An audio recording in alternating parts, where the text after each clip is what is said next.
আসসালামু আলাইকুম রহমতুল্লাহ। Welcome to my channel Rafi education. কেমন আছো তোমরা? আশা করি অনেক ভালো আছো।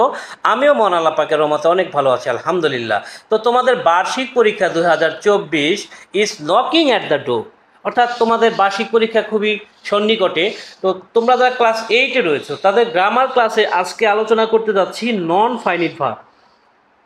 তো এই নন ফাইনিট ভার্ব মানে কি সেটা আজকে আমি তোমাদের বুঝিয়ে দেবো। মাত্র দুইটা টেকনিকের মাধ্যমে আমি তোমাদেরকে দেখাই দেবো কীভাবে তুমি নন ফাইনিট ভার্ব অনায়াসে পরীক্ষায় তুমি 100% কনফার্ম ওয়েতে লিখে আসতে পারবা।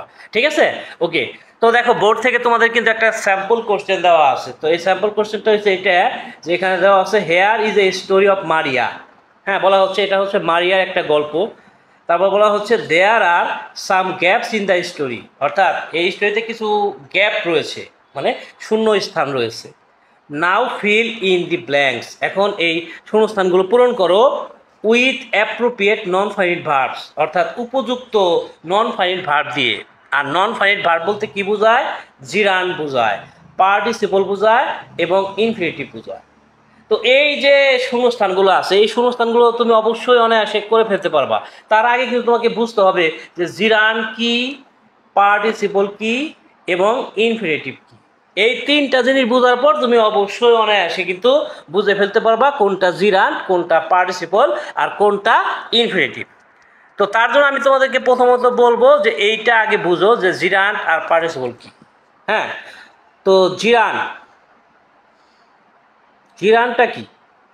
জিরান্ট হচ্ছে ভার্বের সাথে আইএনজি, অর্থাৎ মূল ভার্বের সাথে আইএনজি করে দিলে এইটা যদি নাউনের কাজ করে তাহলে এটাকে আমরা কি বলবো? এটাকে আমরা বলবো জিরান। অপরদিকে পার্টিসিপলটা কি?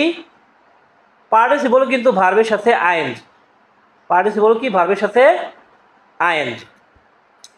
জিরান্টও ভার্বের সাথে আইএনজি, পার্টিসিপলও কিন্তু ভার্বের সাথে আইএনজি। তবে জিরান্ট কাজ করে কার? নাউনের কাজ করে। জিরানটা হচ্ছে নাউনের কাজ করে। আর পার্টিসিপলটা কার কাজ করে? অ্যাডজেক্টিভের কাজ করে। পার্টিসিপলটা অ্যাডজেক্টিভের কাজ করে। এখন তোমার মূল কথা যেটা হচ্ছে তুমি কখন ভার্বের সাথে আইএনজি করবা, এটা তোমাকে বুঝতে হবে। হ্যাঁ, আরেকটা বিষয় আছে কি, ইনফিনিটিভ।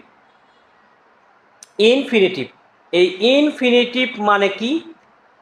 ইনফিনিটিভ মানে হচ্ছে যে 2 + ভার্ব 1, মানে 2 বসাবা এবং ব্র্যাকেটে যে ভার্ব 1টা দেওয়া থাকবে সেটা তোমাকে বসাইতে হবে। এটাকে বলা হয় কি? ইনফিনিটিভ। তো এই তিনটা জিনিস, অর্থাৎ আইএনজি অথবা 2 + ভার্ব 1 তোমাকে জাস্ট বসাইতে হবে। এখন দেখো, আমি তোমাদেরকে টেকনিক বলে দিতেছি যে কোন সময় তুমি কোনটা বসাবা। তুমি কি 2 + ভার্ব 1 বসাবা না আইএনজি বসাবা? এটা তুমি বসাবা। এটা কখন বসাবা এটা তুমি বুঝবা কেমন? তো দেখো, এইখানে যে মারিয়া ওয়াজ ডিটারমাইন্ড, এখানে মারিয়া হচ্ছে সাবজেক্ট আর ওয়াজ ডিটারমাইন্ড এটা হচ্ছে কি? ভার্ব। হ্যাঁ, আর এইখানে এই জায়গায় একটা বিষয় আছে যে হার। এই হারটা কি? এই হারটা হচ্ছে অবজেক্ট। তো কোনো সেন্টেন্সে তুমি যদি দেখো যে ওখানে যে অবজেক্টটা দেওয়া আছে সেই অবজেক্টটা যদি ব্যক্তি হয়, সেই অবজেক্টটা যদি কি হয়? ব্যক্তি হয়, তাহলে তোমার অবশ্যই সেখানে আইএনজি রাখতে হবে। অর্থাৎ এখানে ফিনিশিংটা হবে অ্যান্সার। এখানে যে ফিনিশিং কথাটা আছে, এই ফিনিশিং হবে এখানে অ্যান্সার। কেন এখানে ফিনিশিং অ্যান্সার হবে? কারণ এখানে যে অবজেক্টটা দেওয়া আছে সেই অবজেক্টটা হচ্ছে ব্যক্তি। অবজেক্ট যদি ব্যক্তি হয় তাহলে সেক্ষেত্রে তোমাকে আইএনজি করতে হবে, অর্থাৎ ফিনিশিং। আর যদি ব্যক্তি না হয় বা বস্তু হয় তাহলে সেই জায়গায় তোমাকে কি রাখতে হবে? সেই জায়গায় তোমাকে 2 + ভার্ব 1। ঠিক আছে, অর্থাৎ এইখানে যদি হার না থাকে, কোনো বস্তুর নাম দেওয়া থাকতো তাহলে হয়তো টু ফিনিশ। ঠিক আছে, একইভাবে দেখো এইখানে আবার হার আছে, এই জায়গাতে আবার কি আছে? হার রয়েছে। এই হার থাকার কারণে আবার কি হবে? ম্যানেজিং। এখানে ম্যানেজ আছে, এই ম্যানেজ থেকে এখানে তোমাকে কি রাখতে হবে? ম্যানেজিং। ঠিক আছে, টু ম্যানেজ কিন্তু এখানে হবে না। ঠিক আছে, এখানে কিন্তু টু ম্যানেজ হবে না, এখানে কি হবে? ম্যানেজিং হবে। কি হবে? ম্যানেজিং। কেন ম্যানেজিং হইলো? কারণ এইখানে যে অবজেক্টটা আছে সেই অবজেক্টটা হচ্ছে ব্যক্তি। ব্যক্তি থাকার কারণে অবশ্যই এখানে তোমাকে আইএনজি করতে হবে, অর্থাৎ ম্যানেজ থেকে টু ম্যানেজ না নিয়ে তোমাকে ম্যানেজিং নিতে হবে। ঠিক আছে, আচ্ছা, এরপর দেখো আফটার, আবার দেখো অবজেক্ট আছে, এখানে আবার অবজেক্ট আছে হার, এখানে আরেকটা অবজেক্ট আছে সেটা হার। এটা কি? এটা হচ্ছে ব্যক্তি। তো ব্যক্তি হওয়ার কারণে কি হবে? অবশ্যই এখানে তোমাকে লিখতে হবে কি? প্ল্যানিং, অর্থাৎ টু প্ল্যান হবে না, এখানে কি? প্ল্যানিং হবে। আচ্ছা, এরপর দেখো শি বিজ্ঞান, এরপর পরে কি আছে? এরপরে যেটা আছে সেটা হচ্ছে শি বিজ্ঞান dash to work on the most challenging task first. তো এই জায়গায় দেখো দি মোস্ট চ্যালেঞ্জিং টাস্ক, ঠিক আছে? দি মোস্ট চ্যালেঞ্জিং টাস্ক, এটা কি কোনো ব্যক্তি? অবশ্যই কিন্তু এটা কিন্তু ব্যক্তি না। জাস্ট তোমাকে ফাইন্ড আউট করতে হবে ব্যক্তি না বস্তু। যদি ব্যক্তি হয় তাহলে আইএনজি করবা, আর ব্যক্তি না হলে সেক্ষেত্রে তোমাকে কি করতে হবে? এটা তো আসলে ব্যক্তি না, তাহলে সেই ক্ষেত্রে তোমাকে এই জায়গাটাতে কি লিখতে হবে? এই জায়গায় তোমার লিখতে হবে টু ওয়ার্ক, ঠিক আছে? টু ওয়ার্ক কিন্তু লিখতে হবে। ওকে, আচ্ছা, এরপরে দেখো একটা জিনিস এখন মাথায় রাখতে হবে যে যদি কোনো ফ্রেজ দিয়ে শুরু হয় বা প্রিপজিশন দিয়ে শুরু হয়, হ্যাঁ, এখানে একটা ফ্রেজ মানে একটা শব্দাংশ, শব্দ সমষ্টি দিয়ে শুরু হয়েছে, হোয়াইল দিয়ে শুরু হয়েছে, তো এটা কি একটা ফ্রেজ? তখন কিন্তু আবার আইএনজি করতে হবে। সেটা ব্যক্তি না বস্তু দেখার বিষয় না। যদি হোয়াইল থাকে বা কোনো ফ্রেজ দিয়ে থাকে, হ্যাঁ, মানে শব্দ সমষ্টি থাকে, এরকম while with a view to, তারপরে হচ্ছে ওয়াজ use to, look forward to, এরকম কোনো ফ্রেজ দিয়ে যখন থাকবে তখন কিন্তু এটা আইএনজি রাখতে হবে। অর্থাৎ এখানে টু কমপ্লিট আছে অথবা কমপ্লিটিং আছে, তো এই জায়গায় তোমাকে কি রাখতে হবে? কমপ্লিটিং, ঠিক আছে? যদি কোনো ফ্রেজ দিয়ে শুরু হয় তাহলে তোমাকে সেখানে কি রাখতে হবে? অবশ্যই সেটা আইএনজি করতে হবে। She called her friend Sujan, she called her friend Sujan dash for a advice. আচ্ছা, এখানে দেখো she called her friend, she called, এখানে শি হচ্ছে কি? এখানে শি হচ্ছে সাবজেক্ট, কল্ড হচ্ছে ভার্ব, হার হচ্ছে কি? অবজেক্ট। তাহলে she called her friend Sujan, তো এখানে হার আছে, অবজেক্টটা কি আছে? হার, তাহলে এটা অবশ্যই ব্যক্তি।